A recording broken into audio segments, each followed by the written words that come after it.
So last lecture में हमने discuss कर लिया है बैरियर्स टू लिसन। कितने बैरियर्स पे डिस्कशन हुई हमारी? हाँ जी, name them. First one was physical barriers. Physical barriers कौन से होते हैं? फिजिकल एनवायरनमेंट जिसमें इन्वॉल्व हो, नॉर्मली रहता है नॉइस और sitting arrangement, bodily discomfort, distance, lighting, temperature, climatic conditions, all those things. मतलब कि जो हमें बैठने के लिए प्रॉपर जगह ना मिले, सुनाई ना दे प्रॉपरली, ऑडियो क्वालिटी पुअर हो, ऑडियो सेटिंग्स अच्छी नहीं है, ये सारे बैरियर्स फिजिकल, मतलब कि फिजिकल भौतिक एनवायरनमेंट को सफर कराते हैं, जिसकी वजह से लिसनिंग नहीं कर पाते और ये बैरियर बन जाता है। साइकोलॉजिकल बैरियर्स में फीलिंग्स या फैक्टर्स हैं जो हमें मानसिक रूप से परेशान कर रहे हैं। डर है, गुस्सा है, डिप्रेशन है, एंजाइटी है, ये चीजें रहती है। मतलब मेंटली हम प्रिपेयर नहीं है मैसेज रिसीव करने के लिए, तो वो बैरियर बन जाएगा लिसनिंग। लिसनिंग की ही बात करेंगे, हालांकि कम्युनिकेशन का भी सेम ही बैरियर है। लिसनिंग ही नहीं हुई तो कम्युनिकेशन का भी वो बैरियर है, क्योंकि listening is the first step in communication. फिर बात आती है लिंग्विस्टिक बैरियर्स की। लिंग्विस्टिक का मतलब है रिलेटेड टू लैंग्वेज। इनका दूसरा नाम है सिमेंटिक बैरियर, लिखा हुआ है कल का हमने। सिमेंटिक का मतलब ये रह गया कि भाषा या तो कॉम्प्लेक्स है, या बड़ी ज्यादा उसमें टेक्निकल वर्ड्स हैं, या तो बड़ी हाई फाई है। स्पीकर तो अपनी तरफ से बोल रहा है, बट वो ऑडियंस के लेवल तक नहीं पहुंच पाया, तो वो जो गैप क्रिएट होगा उसकी वजह से मैसेज फुल्ली रीच नहीं करेगा ऑडियंस तक, या ऑडियंस उसको प्रॉपर्ली समझ नहीं पाएगा, गैप आ जाएगा अंडरस्टैंडिंग में। That becomes a barrier in listening. Cultural barrier हो जाते हैं तब जब लिसनर और speaker they both belong to different cultures और there is a gap of culture.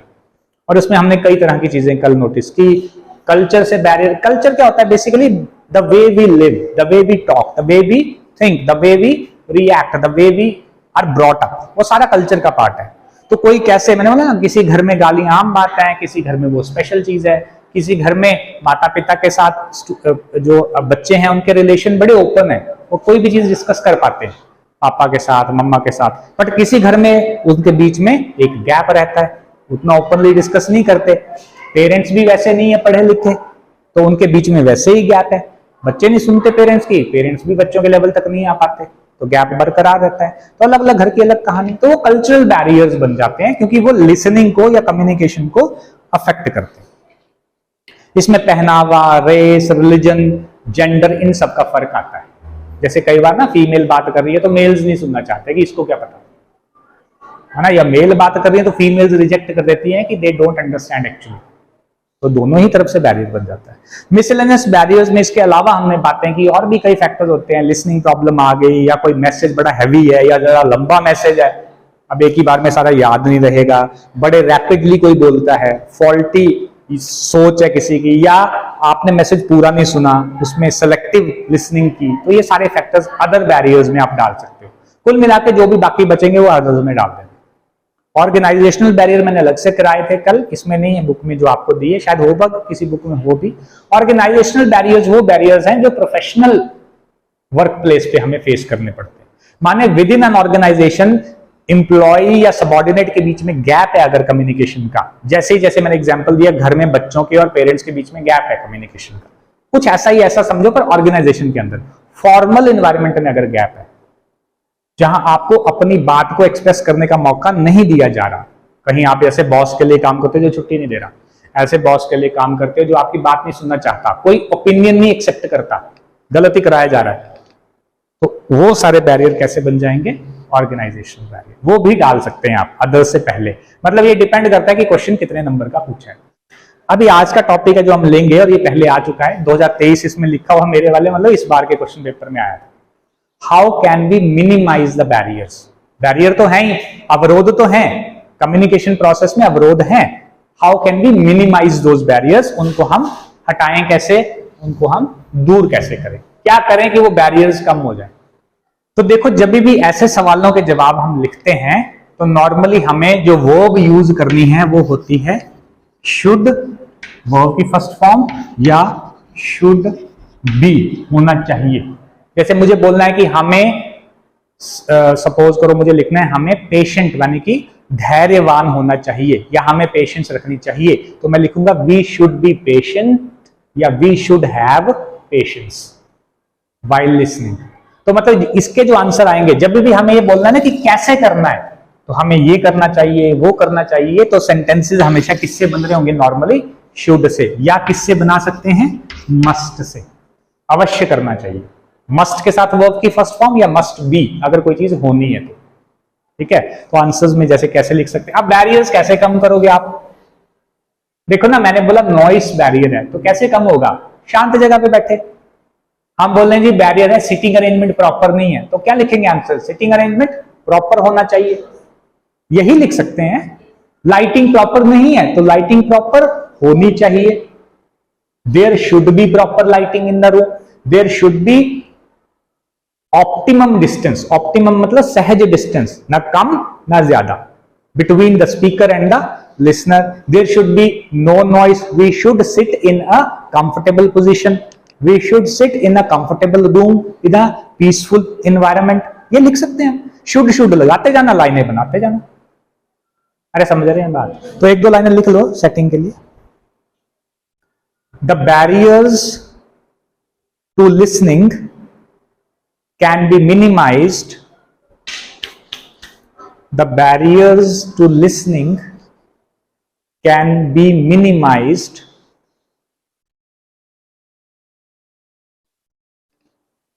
by using the following, by using the following steps कर दो, या by taking the following steps, एक ही बात है। by using the following methods ये भी लिख सकते हो, मतलब दो तीन ऑप्शन दे दी, कोई भी लगा दो। जैसे नंबर 1 देखो, सबसे बड़ी बात नॉइज क्यों है? क्योंकि कोई बात कर रहा है आपस में, है ना, सुनने वाले आपस में बातें कर रहे हैं, लिसनर जो है, तो स्पीकर तो क्या ही बोल रहे, उसका क्या ही समझ आएगा, है ना। तो हम क्या बोलेंगे? There should be no talking while listening, कि जब सुनना है तो बोलना नहीं है। There should be no talking while listening.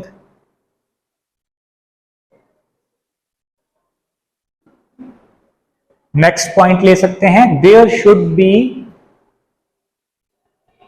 A peaceful environment,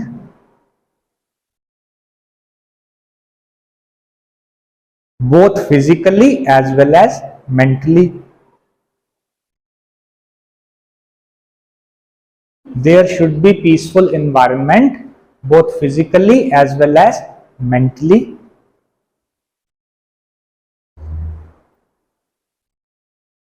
We should try to find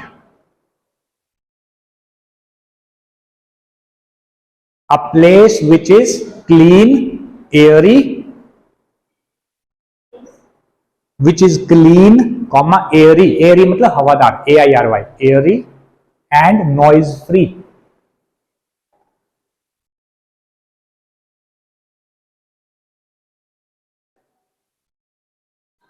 comma sorry full stop. Next point लिख सकते हैं, नॉइज फ्री वाला लिख दिया ना, full stop.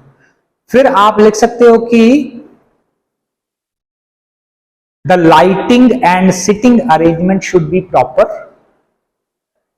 The lighting, lightning नहीं है, lighting, LIGHTNING, the lighting LIGHTING होगा शायद। The lighting and sitting arrangement, sitting SITTING की बजाय सीटिंग लिखना, SEATING, should be even, EVEN, सम होना चाहिए, मतलब बराबर हो। इवन या प्रॉपर, कोई वर्ड लगा दो, शुड बी इवन और proper, along with the audio settings, along with the audio settings, so that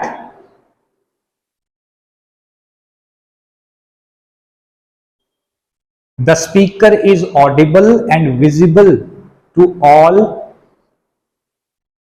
in the same way.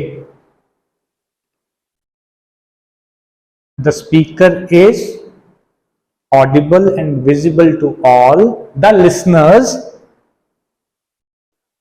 Equally कर दो या इन द सेम वे कर दो, कुछ भी लिख दो।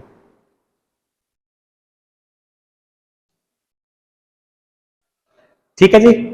इसके अलावा both the speaker and the listener, both the speaker, next point है ये, एंड द लिसनर्स, एस लगा दो दोनों में, both the speakers and the listeners should be free from,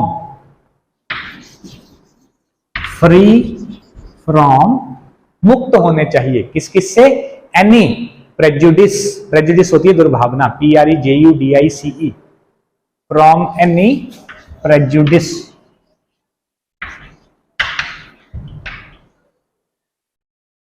comma presumption, presumption मतलब पहले से ही मन में कोई बात बैठा के बैठ जाना, प्री कंसीव्ड नोशन, मैंने इसके लिए बड़ा वर्ड दिया था कल, छोटा कर लेते हैं, प्रिजम्पशन मतलब पहले एज्यूम कर लेना कि मुझे आता है या नहीं आता, वो भी बैरियर है। आप पहले कैसे एज्यूम कर सकते हैं, अभी शुरू भी नहीं किया, पहले सुनो तो सही, या इसको नहीं आएगा या ये गलती बोलेगा, ऐसा थोड़ी है, या कुछ बोल भी दिया आपको लग रहा है लॉजिकल नहीं है, पर उसका लॉजिक सुन लो, हो सकता है, मैंने कल भी बताया था, हो सकता है नई चीज बता रहा है, हो सकता है वो कुछ गलती बता रहा है, पर एटलीस्ट पहले सुने तभी रिजेक्ट कर पाएंगे ना, बिना सुने कैसे रिजेक्ट कर दोगे किसी को, बोलो, बोल लेगा, सुना आपने, फिर आप बोलोगे तो वो सुनेगा, ये बस एक चीज है, when you are speaking the other should listen and when the other person is speaking you should listen, यही मेन रूल है। मैं भी बोलना शुरू कर दूं, आप भी, तो फिर हमारी तो बातें आपस में हमें सुनाई, समझ ही नहीं आएगा किसने क्या बोला, जब मैं बोलता हूं आप सुनते हो, जब आप बोलोगे मैं सुनो, यही होना चाहिए, बस इतना सा है। नेक्स्ट लिख लें, factors causing distraction such as, factors causing distraction such as, क्या क्या डिस्ट्रैक्शन हो सकती है, मोबाइल्स, टीवी और radio should be turned of,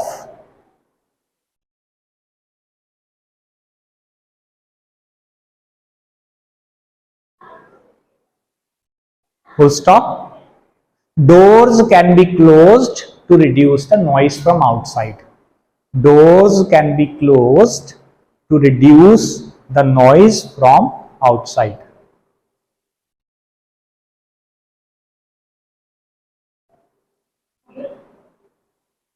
Doors can be closed to reduce the noise from outside.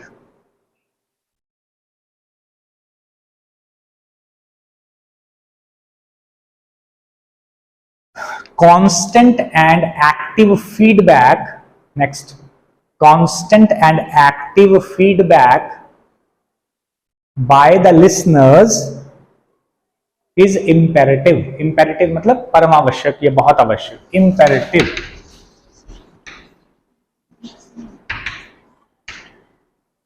constant and act, constant की जगह ना continuous लिखो, गलत लिखा है, continuous, CONTINOUS,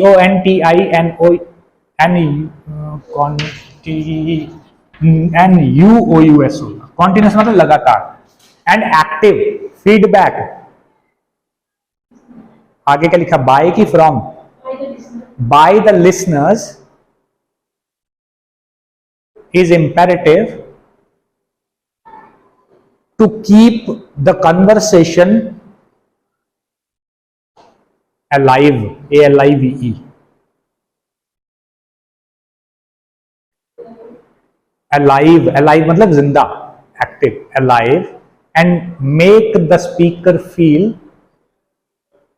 and make the speaker feel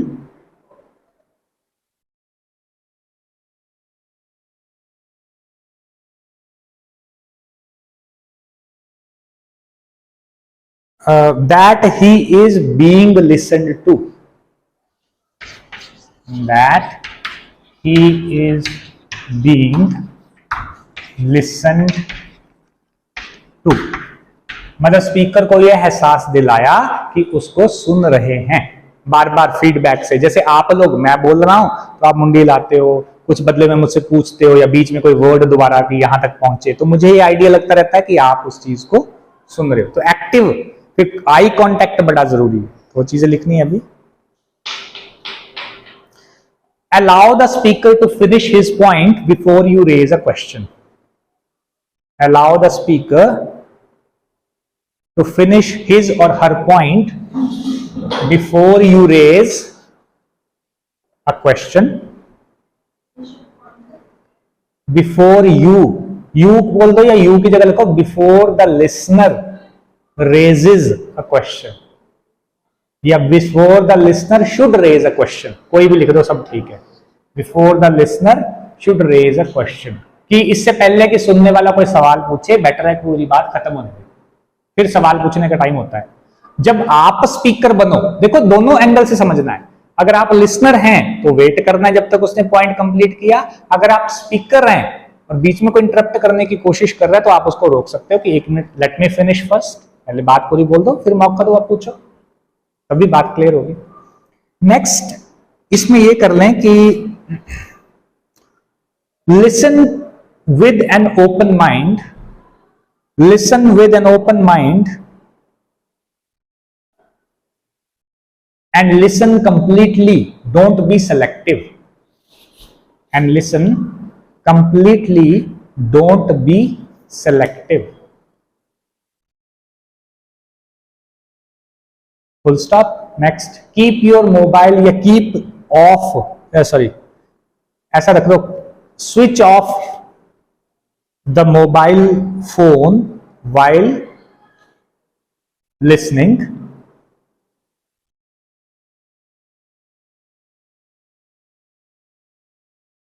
next point में लिख लीजिए, do not fear to ask if the listener और speaker has any doubt. Do not fear to ask if, या ऐसा लिख दो, do not fear to ask if you have any doubt but after the speaker has finished his point. After, but only after the speaker has finished his point. मतलब पूछने से ना डरें, पर तभी पूछें जब स्पीकर ने अपनी बात खत्म कर ली.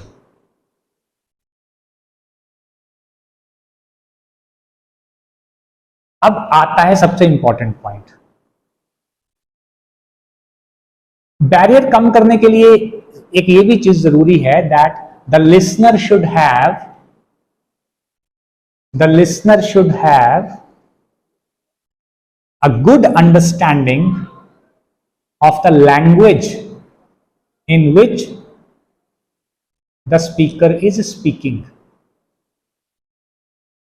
The listener should have a good understanding of the language in which the speaker is speaking. और ये जो लास्ट वाला पॉइंट है इसको थोड़ा डिटेल में लिखना है क्योंकि ये सबसे जरूरी है. हालांकि ये अलग से भी आता है ना, जैसे हम इफेक्टिव लिसनिंग स्किल्स की बात करेंगे ना, तो कैसे ले सकते हैं, कैसे करना चाहिए, उसमें भी आता है. इस पॉइंट को वैसे पहले जनरल लिखो, फिर थोड़ा बड़ा कर लेते हैं.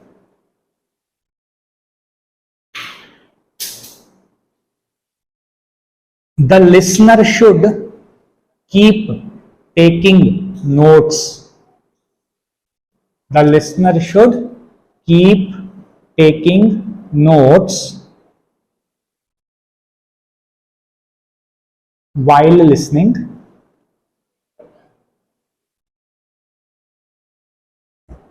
नोट टेकिंग, हाइफन लगा देना बीच में, note taking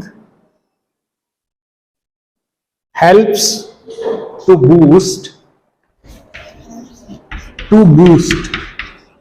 note taking helps to boost मतलब बढ़ाता है. बूस्ट बढ़ाना, क्या बूस्ट करता है वो? Concentration, comma, comprehension and retention. क्या क्या बूस्ट कर देगा? कॉन्सेंट्रेशन एकाग्रता, कॉम्प्रीहेंशन समझ, एंड रिटेंशन मेमोरी या याद रखने की क्षमता.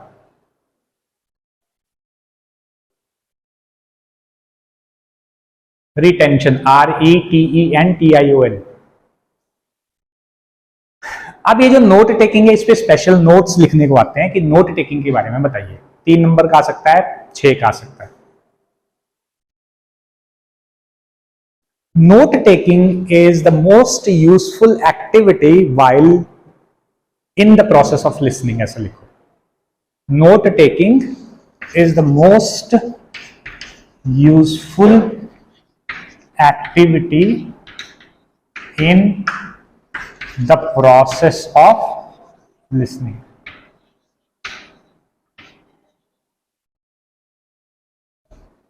इसका एग्जाम्पल एक छोटा सा दे देता हूं। जैसे अभी मैं इतनी सारी चीजें बताई, अब मैंने क्या किया, आपको लिखवा दिया, रुक के थोड़े लंबे सेंटेंस बोले। अब इमेजिन करो कि मैं ये लेक्चर ही दे रहा होता, लिखवाता नहीं, पर आप क्या करते, in the mean time important points को शॉर्ट में नोट कर लेते। जैसे AACC 104 आपने शायद पढ़ा होता, राइटिंग स्किल्स, उसमें ये नोट टेकिंग समराइजिंग हमने पढ़ा था। मतलब इसमें क्या करते हैं कि बड़ी चीजें जब हम पढ़ते हैं, किताबें पढ़ रहे हैं बड़ी बड़ी, अब सारी याद नहीं रख सकते, नॉट पॉसिबल, तो हम क्या करते हैं, मेन पॉइंट्स को लिख लेते हैं। फिर उन मेन पॉइंट्स की सहायता से दोबारा समरी बन जाती है, कि बजाय मैं इसको लिखवाता, मैं इसको सिर्फ बोलता, आपको लेक्चर देता और आप मेन पॉइंट्स लिख लेते और बाद में बैठ के उसको समराइज कर लेते। जैसे फिर वहां तो इतना लिखता था, मोस्ट यूजफुल एक्टिविटी, ये वाली चीज in the process of listening, बाद में जब समरी बनाई जाती तो आता। समझ रहे हैं बात कुछ? तो अगर हम नोट्स लेते हैं लिखते हुए, सुनते हुए, तो उससे क्या होता है, एक तो हमारा ध्यान नहीं भटकेगा, मन में और विचार नहीं आएंगे क्योंकि हम बिजी हो जाएंगे लिखने में साथ में। दूसरा, मेरे को वर्ड मिल जाएंगे, खासतौर पे वो डिफिकल्ट वर्ड जो स्पीकर ने बोले उस वक्त मुझे समझ नहीं आए, तो मेरे लिए डाउट बन गया। जब स्पीकर अपना लेक्चर खत्म कर लेगा, बात खत्म कर लेगा, तो आप अपना हैंड रेज कर सकते हो और पूछ सकते हो कि sir this point was not understandable, kindly explain again, मुझे समझ नहीं आया, बताओ। स्पीकर बोलेगा कौन सा पॉइंट, क्योंकि आपने लिखा होता है, तो सर इस पॉइंट के बाद ये आपने बोला, या कई बार ऐसा पॉइंट मिस हो गया तो आप उठ के बोल सकते हो कि सर सेकंड पॉइंट तो ये था, थर्ड ये था, या शायद फोर्थ था या थर्ड, क्लैरिफाई कर दीजिए, शायद मेरे से कुछ मिस हो गया। और वो तभी कर पाओगे if you have taken your those notes, अगर वो पॉइंट्स आपने बनाए हैं। ये पर्सनल होते हैं, हो सकता है इशू अलग तरीके से पॉइंट्स बनाए, कनिका अलग तरीके से, साक्षी अलग तरीके से, साक्षी अलग तरीके से, रिया अलग तरीके से, क्योंकि इसकी समझ में इंपॉर्टेंट वर्ड, कुछ चीजें फिर मेमोरी में होती हैं, इंपॉर्टेंट चीज हम लिख लेते हैं पॉइंट वाइज, बाद में उसकी समरी बना लेते हैं। बड़ी बड़ी किताबें पढ़नी है, IAS HS की तैयारी करनी, यही तरीका है। टॉपिक होते हैं बड़े ज्यादा लेंथी, पता नहीं कितनी कितनी चीजें याद रखनी है, तो सारी नहीं रहती याद। हम क्या करते हैं, उसको शॉर्ट कर देते हैं मैटर को, फिर ताकि जब उस शॉर्ट को देख के हमें पूरी बात याद आ जाए। वो पॉइंट्स हमने लिखे हैं। इसमें मैं पूरा नहीं लिखवाऊंगा क्योंकि बुक में दे रखा है, इसका मैं बता देता हूं, आपने पॉइंट बीच बीच के नोट कर लो। कि नोट टेकिंग में एक चीज तो हो गई कि बड़ी यूजफुल एक्टिविटी है। Note taking can help us overcome almost all the barriers, बड़े सारे बैरियर्स को ओवरटेक करने में हेल्प करता है, फोकस मेंटेन करने में हेल्प करता है, राइटर के माइंड को फोकस्ड रखेगा, फिर इफेक्टिव लिसनिंग को इंप्रूव करता है। इसमें इंपॉर्टेंट फैक्ट्स, कोई स्टैटिस्टिक्स, कोई आंकड़े अगर आपके साथ स्पीकर शेयर कर रहा है और आपने लिख लिए हैं, रिटेंशन में हेल्प करेगा, उन पॉइंट्स को नोट करवाने में हेल्प करेगा। ऐसे तो आंकड़े भूल सकते हैं, पर आपने साथ में लिख लिए तो इंपॉर्टेंट फैक्ट्स एंड फिगर्स को आप नोट कर ले। जैसे हिस्ट्री का लेक्चर चला है, आपने डेट्स नोट कर ली, राजा ने कितने युद्ध लड़े नोट कर लिया, कितनी सड़कें बनवाई नोट कर लिया, कब जैसे कोई स्कीम आई नोट कर लिया, स्कीम का नाम, तो आपने पूरी कहानी नहीं लिखी, स्कीम का नाम सन, वो ईयर लिख दिया, ईयर ऑफ स्टार्टिंग, या जैसे किसी अपने राइटर के बारे में पढ़ रहे हैं उसका date of birth, date of death bracket में लिख दिया, पूरी कहानी नहीं लिखी, ब्रैकेट में लिखा खाली उतने से उतने, बस बाकी बातें क्लियर हो जाती हैं ऑटोमेटिकली। तो ये नोट टेकिंग का फायदा है। Then after the lecture is finished, notes will help us summarize the lecture, help us to make a summary of the lecture in an orderly manner. So point is that note taking is very useful while listening. It is also very useful to give feedback. And how do we do it, उसको करने के main मतलब steps क्या है, या main हम कैसे ध्यान क्या रखते हैं।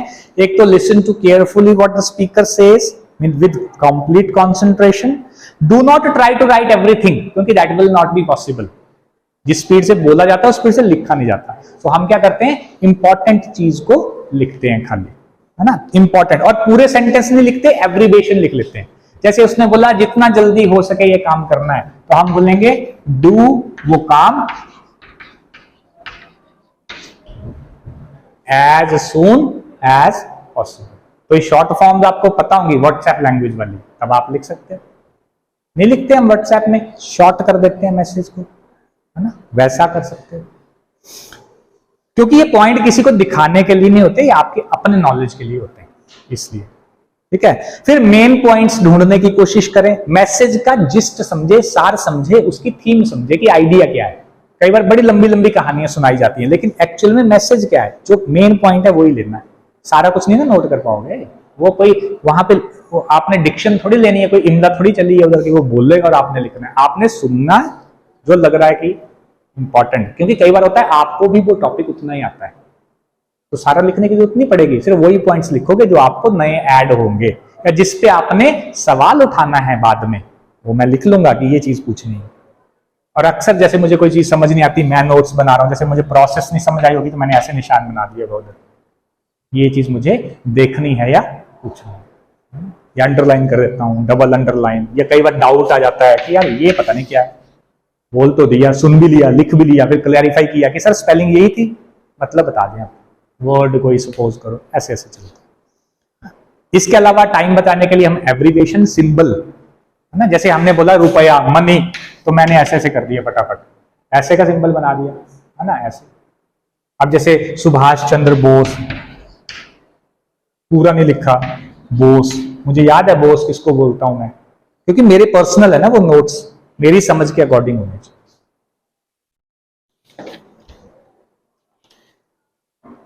इसी तरह से कैसे हम बेटर लिसनर बन सकते हैं, वो पॉइंट्स हैं 2-4 बता देता हूं। सिंपल बातें हैं, बुक में लिखी है, आप मैं उस एंगल से बता रहा हूं कि आप खुद ही वो चीजें छोटा मोटा जो आपको लगता है सुनने लायक, लिखने लायक है, कर लें। बाकी बुक में दे रखा है, क्वेश्चन आंसर बना के दिए, मतलब दोनों किताबें आपके पास दी हैं, लक्ष्मी पब्लिकेशन वगैरह सब दे रखी हैं। तो मॉडर्न वाली बुक में जो है वो अच्छे नोट्स बने हैं, दूसरी मैंने अभी देखी नहीं है, वैसे उसमें भी अच्छे ही बने होंगे, गलत नहीं होती किताब कोई भी। अब देखो बच्चे, आपने अब आप खुद ही समझ गए, बैरियर समझ गए, बैरियर हटाने कैसे। अब आप मुझे बताओ, हम अच्छे श्रोता, लिसनर कैसे बने?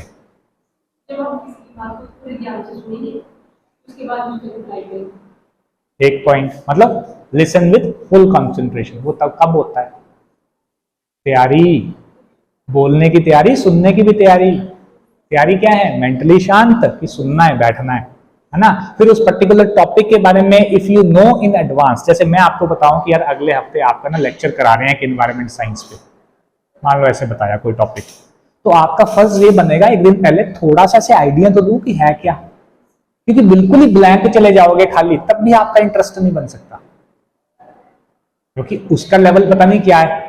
जैसे उसने बोला इंपैक्ट ऑफ एनवायरमेंट साइंस या इंपैक्ट ऑफ एनवायरमेंटल पोल्यूशन, तो एनवायरमेंटल पोल्यूशन थोड़ा बहुत आइडिया आपको भी हो, मतलब थोड़ा एक बिफोर हैंड नॉलेज, क्योंकि हमने दोनों तरीके से करना है, स्पीकर के एंगल से भी समझें, लिसनर के एंगल से भी समझें। तो एक प्रेपरेशन बड़ी जरूरी है, नेसेसरी इंफॉर्मेशन के साथ थोड़ा अपने आप को इक्विप करना है, तैयारी करनी है, थोड़ी बहुत बैकग्राउंड होमवर्क करना है, चाहे मेंटली किया, एज सच लिखा कुछ नहीं, मेंटल होमवर्क एक आइडिया लिया।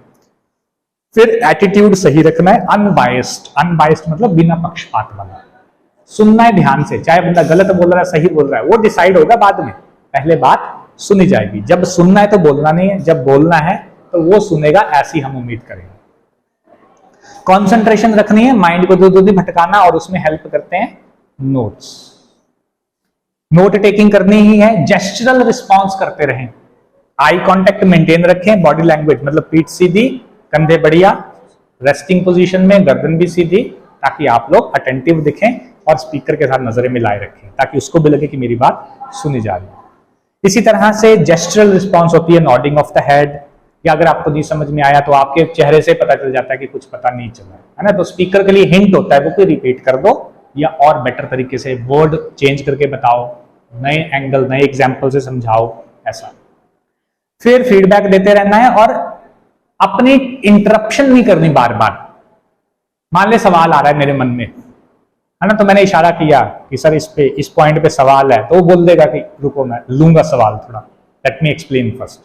तो या आपकी ये टेंडेंसी होनी चाहिए कि आपने वेट किया है, फिर बीच में देखा मौका, स्पीकर थोड़ा चुप हुआ, थोड़ा वो वेट कर रहा है रिस्पॉन्स का कि क्या आप बोलते हो यस या नो, तब आप कर सकते हो कि सर इसमें मेरा सवाल था, पहले वो एक्सप्लेन कर दे फिर आगे चले।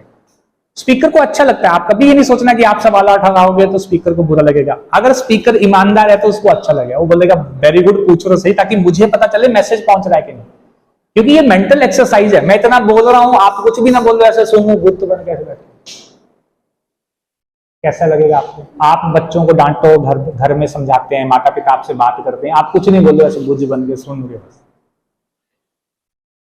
वो बोलेंगे जम है, बोल तो सही कुछ, हाँ ना तो कर। मतलब क्या चाहिए? फीडबैक। फीडबैक ही कम्युनिकेशन है, फीडबैक नहीं वन वे रेडियो चल रहा है, टीवी की तरह बोलने जा रहा है बंदा, बोलने जा रहा है। टीवी पे क्रिकेट देखते हो, सचिन ने शॉट खेला, सहवाग ने शॉट खेला, आप चिल्लाना शुरू हो, क्या कर रहा है, मार रहा है, मर जाएगा, आउट हो जाएगा, उसको सुनाई दे रहा है, लोग चिल्ला रहे हैं, वे पागल हुए पड़े, उस फीडबैक का भी क्या फायदा? सुन रहे हैं उनको। और कमांड लैंग्वेज की होना इट्स इंपेरेटिव। बिना लैंग्वेज की कमांड के कोई फायदा नहीं किसी भी चीज का। लैंग्वेज की कमांड, चाहे हिंदी, चाहे इंग्लिश, चाहे पहाड़ी, चाहे मराठी, चाहे उर्दू, जो भाषा स्पीकर बोल रहा है उस भाषा की कमांड। और अगर लैंग्वेज बैरियर बन रही है तो आप एक बार रेज कर सकते हैं कि सर लैंग्वेज हमें समझ, काइंडली मिक्स कर दें, हिंदी में बोल दें, इंग्लिश में बोल दें, जो आपको समझ आए। ये भी ध्यान देने वाली बातें। अगर इन पॉइंट्स को हम फॉलो करते हैं तो हम अपनी लिसनिंग को इफेक्टिव बना सकते हैं। ठीक हो जाएगा? अरे ठीक है भाई। इसी तरह से बातें आती हैं फीडबैक की। मतलब अब देखो इस कोर्स का, जो सॉफ्ट स्किल का कोर्स है, इसका फायदा क्या है? टॉपिक्स ओवरलैपिंग मिलेंगे, एक ही सवाल का आंसर होगा, दो तीन तरीके से लिख सकते हैं। मतलब एक आपने कम्युनिकेशन बैरियर पढ़े, लेकिन उन एक आ गया उनको हटाने का तरीका, फिर उसी बात को घुमा के हम लिख देंगे तो कैसे कम्युनिकेशन इफेक्टिव हो जाएगी या लिसनिंग इफेक्टिव हो जाएगी। अब फीडबैक क्या है? तो फिर वही चीजें, फीडबैक कब दे पाएगा? जब ध्यान से सुनेगा। तो पॉइंट तो वही रहा, वी शुड लिसन केयरफुली। चाहे आप एक क्वेश्चन का आंसर में लिख दो, चाहे दूसरे के आंसर में लिख दो, चाहे तीसरे के आंसर में लिख दो। समझ रहे हैं बात मेरी? ये फायदा है इसका। मतलब दो तीन क्वेश्चन आपने अच्छे से प्रिपेयर कर लिए, बाकियों के आंसर अपने आप बनने शुरू हो जाएंगे। वही सेंटेंसेस घुमा फिरा के लगाए, वही इन्होंने किया।